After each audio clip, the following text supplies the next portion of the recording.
Allez, on y va côté JavaScript pour ce petit memory game. On va se créer une const carte égale document.querySelector, d'accord, dans notre script.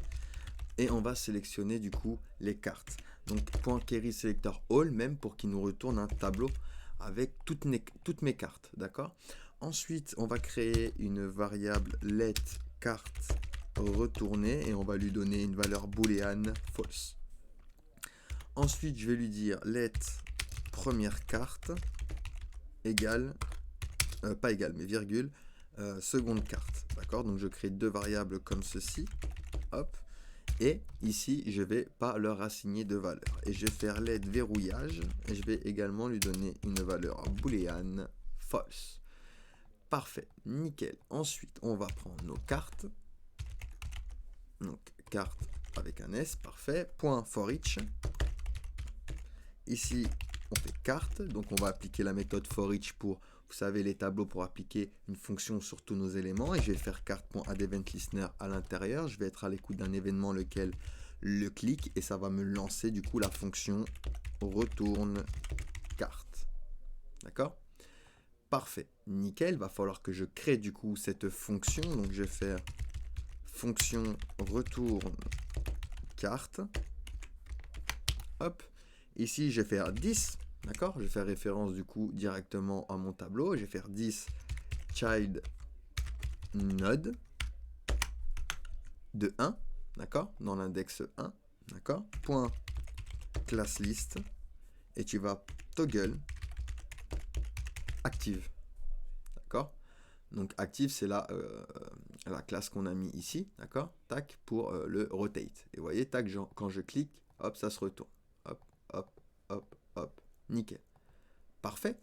Là, on a pu du coup gérer nos cartes quand ils se retournent, mais il va falloir du coup ici faire une condition. On va faire if si on a le contraire du coup de carte retournée. D'accord? Alors, ici on va faire carte retournée égale true et première carte égale 10. D'accord?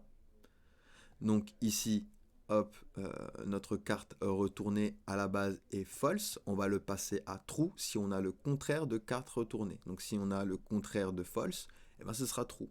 Ça veut simplement dire ça. D'accord? Et première carte égale 10. On lui assigne la valeur, parce que là, on ne lui avait pas assigné de valeur. Donc là, on lui assigne la valeur. Et on va dire tu return. Hop, tu return. Ensuite, on sort de ma condition. Je vais faire carte retournée égale false. Et seconde carte égale 10. Hop et hop. D'accord? Donc je fais toujours référence du coup à ici du coup ma variable seconde carte et grâce à 10 à mon tableau, d'accord, directement. Donc là on va créer du coup une fonction correspondance. On l'exécute à l'intérieur de ma fonction, d'accord? Une fonction qu'on va appeler correspondance. Donc, hop.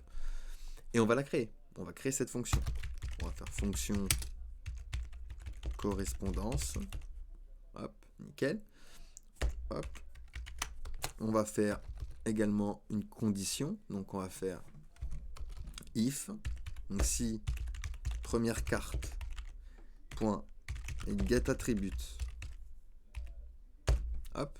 Ici on récupère data artre. Donc c'est ce qu'on a mis sur nos éléments, d'accord, sur nos éléments HTML ici. Donc hop, data artre.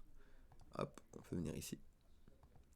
Donc on récupère ceci est strictement égal à seconde carte. Donc la seconde carte qu'on va retourner.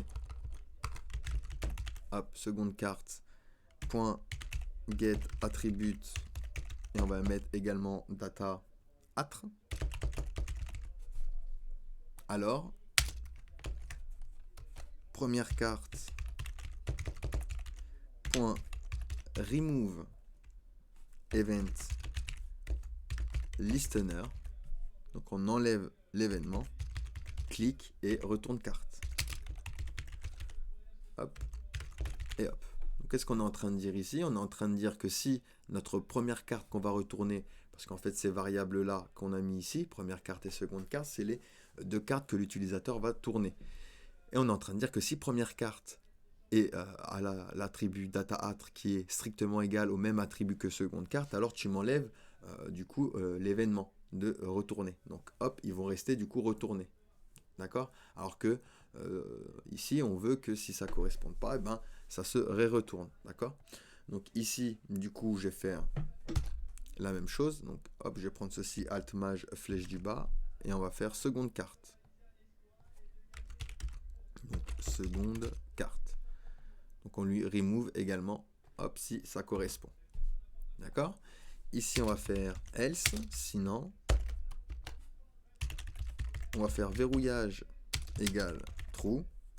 Hop, nickel. Donc, je rappelle, on avait écrit ici une variable verrouillage, on avait dit false. Donc là, sinon, eh ben, verrouillage égale true. On utilise cette timeout. Hop, fonction fléchée. Hop, ici, on va faire première carte.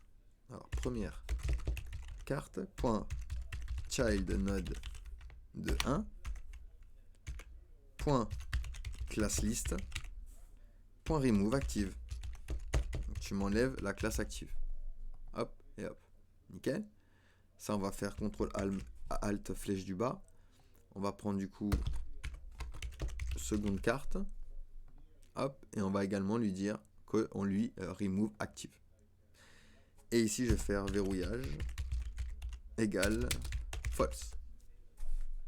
Hop et hop. Nickel. Et j'oublie pas ici de placer du coup mon temps. Donc, on va mettre 1 seconde 5. D'accord? Donc, 1500 millisecondes. Ok? Donc, parfait. Ici, je clique. Hop, ça correspond. Donc, ils vont plus se retourner. Et si jamais je clique ici et ici, hop, ça correspond pas, ils se retournent.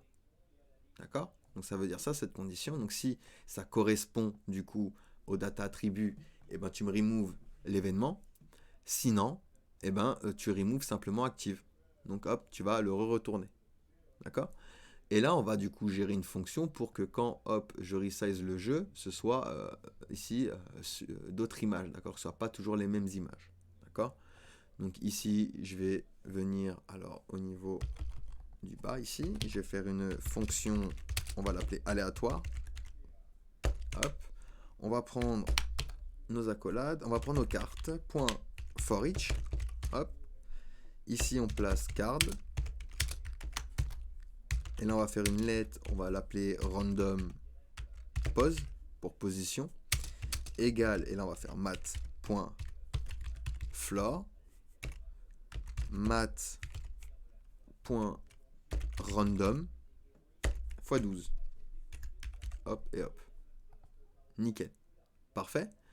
Ensuite, je vais venir en bas, je vais faire card.style.order égale random pose. Vu qu'on les a placés du coup avec Flexbox, et bien ici on a pris ici la propriété order qui nous permet de changer l'ordre de nos éléments avec Flexbox et on l'a du coup dit que la position sera égale à random pose. Et random pose, on a fait un calcul, d'accord, avec matfloor et matrandom, donc ça nous a sorti un nombre aléatoire qu'on a multiplié par 12 et que ensuite on a pris l'entier, du coup le plus proche, d'accord. Et du coup ici, si je mets aléatoire et que j'exécute ma fonction, tac, nickel, donc là je clique, il y a bien mes deux images, hop, je resize, tac, et j'ai deux autres images, donc ça fonctionne. Donc on a bien ici positionné nos images de manière aléatoire. Donc voilà pour ce petit projet sympa de memory card. Allez, on passe du coup à la suite.